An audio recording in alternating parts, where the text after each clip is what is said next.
ಈಗಷ್ಟೇ ಸಿಟಿಲೈಟ್ನ ಕಂದಮ್ಮ ಕಂದಮ್ಮ ಹಾಡು ಈಗ ರಿಲೀಸ್ ಆಗಿರುವಂಥದ್ದು. ಕಂದಮ್ಮ ಈಗ ನಮ್ಮ ಜೊತೆಗಿದ್ದಾರೆ. ವಿಜಯ್ ಅವರ ಮಗಳು, ದುನಿಯಾ ವಿಜಯ್ ಸರ್ ಅವರ ಮಗಳಾಗಿರುವಂತಹ ಮೋನಿಶಾ ಅವರು. ಬನ್ನಿ ಅವ್ರನ್ನ ಮಾತನಾಡ್ಸೋಣ. ಹಾಯ್ ಮೇಡಮ್, ನಮಸ್ತೆ. ಹಾಯ್, ನಮಸ್ತೆ. ಹೇಗಿದ್ದೀರಿ? ನಾನು ಚೆನ್ನಾಗಿದ್ದೀನಿ, ನೀವು ಹೇಗಿದ್ದೀರಾ? ನಾನು ತುಂಬ ಚೆನ್ನಾಗಿದ್ದೀನಿ.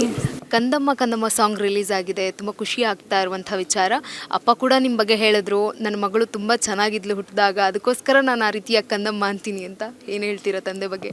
ಅಪ್ಪ ಪ್ರೀತಿಯಿಂದ ಕರೀತಾರೆ ಕಂದಮ್ಮ, ನನ್ನಮ್ಮ ಎಲ್ಲ ಅಪ್ಪ ಕರೆಯೋ ಮಾತುಗಳೇ. ಅದೆಲ್ಲ ಖುಷಿ ಆಗುತ್ತೆ. ಅದನ್ನು ಹಾಡು ಮಾಡಿ ನನ್ನ ಫಸ್ಟ್ ಸಿನಿಮಾಗೆ ಅದು ಹಾಡಾಗಿರೋದು. I am very happy. Okay, ಮೊದಲ ಸಿನಿಮಾ, ಚೊಚ್ಚಲ ಸಿನಿಮಾಗೆ ಈಗ ತಂದೆಯ ಡೈರೆಕ್ಷನ್ ಸಿಗ್ತಾ ಇರುವಂಥದ್ದು, ಜೊತೆಗೆ ತಂದೆಯ ಪ್ರೀತಿಯ ಸಾಂಗ್ಗಳು ಸಿಗ್ತಾ ಇರುವಂಥದ್ದು ಎಷ್ಟು ಖುಷಿ ಆಗುತ್ತೆ. ಅಂದರೆ ಒಂದು ಬ್ಲೆಸ್ಸಿಂಗ್ ಸಿಕ್ಕಿರುವಂಥದ್ದು ನಿಮಗೆ ದೇವರಿಂದ. ಏನು ಹೇಳ್ತೀರಾ ಈ ಒಂದು ಕಾರ್ಯಕ್ಕೆ? ಐ ಥಿಂಕ್ ಅದಕ್ಕಿಂತ ನಾನು ಇನ್ನೇನು ಕೇಳೋಕ್ಕಾಗಲ್ಲ. ಅಪ್ಪನೇ ಡೈರೆಕ್ಟ್ ಮಾಡಿ ಪ್ರೊಡ್ಯೂಸ್ ಮಾಡ್ತಾ ಇದ್ದಾರೆ. ಅಷ್ಟು ಪ್ರೀತಿಯಿಂದ, ಪ್ರೀತಿ ಜೊತೆಗೆ ಅಷ್ಟೇ ಜವಾಬ್ದಾರಿ ಕೂಡ ಇದೆ. ಐ ಬಿನ್ ಸೀಯಿಂಗ್ ಹಿಮ್ ಅಲ್ವಾ, ತುಂಬ ರೆಸ್ಪಾನ್ಸಿಬಲ್ ಆಗಿ ಮಾಡ್ತಾ ಇದ್ದಾರೆ. ಖುಷಿ ಆಗುತ್ತೆ. ಓಕೆ, ಅಪ್ಪ ಮನೆಯಲ್ಲಿ ಹೇಗಿರ್ತಿದ್ರು, ಜೊತೆಗೆ ಶೂಟಿಂಗ್ ಸೆಟ್ ಅಂತ ಬಂದಾಗ ಡೈರೆಕ್ಟರ್ ಆಗಿ ಹೇಗೆ ಕಾಣಿಸ್ಕೊಂಡಿದ್ರು ನಿಮಗೆ? ಅಪ್ಪ ನಾರ್ಮಲ್ ಆಗಿ ತುಂಬ ಈಸ್ ವೆರಿ ಅಫೆಕ್ಷನೇಟ್, ತುಂಬ ಜೆಂಟಲ್ ಪೇರೆಂಟಿಂಗ್ ಅಂತಾರಲ್ಲ ಆ ಥರ. ಬಟ್ ಸೆಟ್ಟಲ್ಲಿ ಐ ಥಿಂಕ್ ತುಂಬ ಸಲ ಗದ್ರಿದ್ದಾರೆ ನನ್ನ ಮೇಲೆ, ತುಂಬ ಸ್ಟ್ರಿಕ್ಟಾಗೇ ಮಾಡಿಸಿದ್ದಾರೆ. ಅದೊಂದು ಸೈಡ್ ನೋಡಿದೆ ನಾನು. ಇವಾಗ ಪ್ಯಾಕಪ್ ಆಗಿದ ತಕ್ಷಣ ವಿರ್ ಆಲ್ ಫೈನ್. ಬಟ್ ಸೆಟ್ಟಿಗೆ ಹೋದರೆ ಬೆಳಗ್ಗೆಯಿಂದ ಸಂಜೆ ತನಕ ನಾವು ಸಿನಿಮಾದಿದ್ರೆ ಮಾತಾಡ್ತಾ ಇದ್ವಿ, ಇಲ್ಲ ನನ್ನ ಹತ್ರನೂ ಹೋಗ್ತಾ ಇರಲಿಲ್ಲ. ಯಾ, ಈ ಒಂದು ಸೀನ್ ಬಗ್ಗೆ ನಾನು ಜಾಸ್ತಿ ಟೇಕ್ ತಗೊಂಡಿದ್ದೀನಿ, ಅಪ್ಪ ಬೈದಿದ್ದಾರೆ ಅನ್ನೋದು ಯಾವುದಾದ್ರೂ ಇದೆಯಾ ನೆನಪು?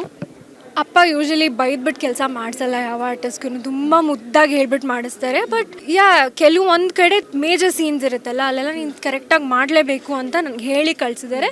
ವಾಪಸ್ ಬಂದರೆ ಅಂದರೆ ಬೇಜಾರಾಗೋ ಥರ ಬೈಯಲ್ಲ. I want this performance from you ಅಂತ ಹೇಳಿ ಕಳಿಸಿ ಮಾಡಿಸಿರೋದಿದೆ, ಡೆಫಿನೆಟ್ಲಿ. ಓಕೆ, ಅಪ್ಪ ನಿಮಗೋಸ್ಕರ ಕಂದಮ್ಮ ಅನ್ನುವಂಥ ಸಾಂಗ್ ಕೊಟ್ಟಿದ್ದಾರೆ. ನೀವು ಅಪ್ಪಂಗೆ ಯಾವ ಸಾಂಗ್ ಕೊಡ್ತೀರಾ, ಡೆಡಿಕೇಟ್ ಮಾಡೋದಕ್ಕೆ ಇಷ್ಟಪಡ್ತೀರಾ?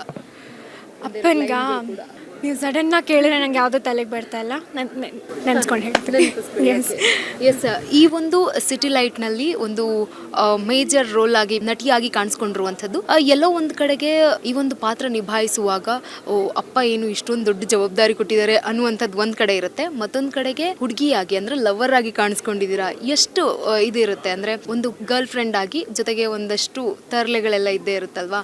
ನೀವು ಏನಂತ ಕರಿತೀರಿ ಹೀರೋಗೆ, ಅಂದರೆ ಸಿನಿಮಾದಲ್ಲಿ ಕಂದಮ್ಮ ಅಂತ ಕರಿತೀರಾ ಅಥವಾ ಚಿನ್ನಮ್ಮ ಅಂತ ಕರಿತೀರಾ, ಏನು ಹೇಗೆ? ಹೀರೋ ಹೆಸರು, ಅವ್ರ ಹೆಸರು ವಿನಯ್ ಸರ್ ಹೆಸರು ಶಿವ. ಸೊ ಪ್ರೀತಿಯಿಂದಾನು ಶಿವ ಅಂತಾನೆ ಕರೆಯೋದು, ಕೋಪದಲ್ಲೂ ಶಿವ ಅಂತಾನೆ ಕರೆಯೋದು. ಬಟ್ ಇದೆಲ್ಲ ಅವ್ರು ಕರೆದಿರೋ ಮಾತುಗಳಲ್ವ ಹೀರೋಯಿನ್ಗೆ. ಕಂದಮ್ಮ, ಚಿನ್ನಮ್ಮ, ಮುದ್ದಮ್ಮ ಏನೇನೋ ಇದೆಲ್ಲ. ಸೊ ನಮ್ಮ ಕಡೆಯಿಂದ ಅಷ್ಟೇ. ಫೈನಲ್ ಆಗಿ ಇಷ್ಟೂ ಒಂದು ಚಿತ್ರೀಕರಣ, ಶೂಟಿಂಗ್ ಎಲ್ಲ ಮುಗಿಯುವ ಹಂತಕ್ಕೆ ತಲುಪಿರುವಂಥದ್ದು. ಫೈನಲ್ ಆಗಿ ತಂದೆಯಿಂದ ಏನು ಕಲ್ತಿದ್ದೀರಿ ಮೋನಿಶಾ ಅವರು?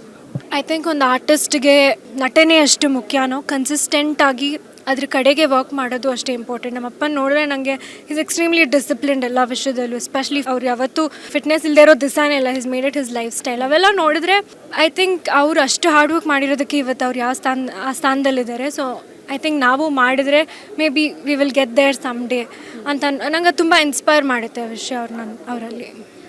ಸೊ ಫೈನಲ್ ಆಗಿ ಅಪ್ಪಂಗೋಸ್ಕರ ಒಂದು ಹಾಡು ಹೇಳ್ತೀನಿ ಅಂದ್ರಿ, ನೆನಪಾಯ್ತಾ? ಓ ಯಾ ಅಪ್ಪ ಐ ಲವ್ ಯು ಪಾ. ಒಂದೆರಡು ಲೈನ್? ಇಲ್ಲ, I am A very bad singer. ಇಲ್ಲ ನಾನು ಹಾಡಲ್ಲ. ಥ್ಯಾಂಕ್ ಯು ಸೋ ಮಚ್ ಜೊತೆ ಮಾತನಾಡೋದಕ್ಕೆ. Thank you, congratulations. ಎಸ್, ಇದಾಗಿತ್ತು ಮೋನಿಶಾ ವಿಜಯ್ ಅವರ ಮಾತುಗಳು. ಕ್ಯಾಮ್ರಾ ಪರ್ಸನ್ ವಿಶ್ವನಾಥ್ ಜೊತೆ ಗಂಗಾ ಜಾಧವ್, ಬೆಂಗಳೂರು.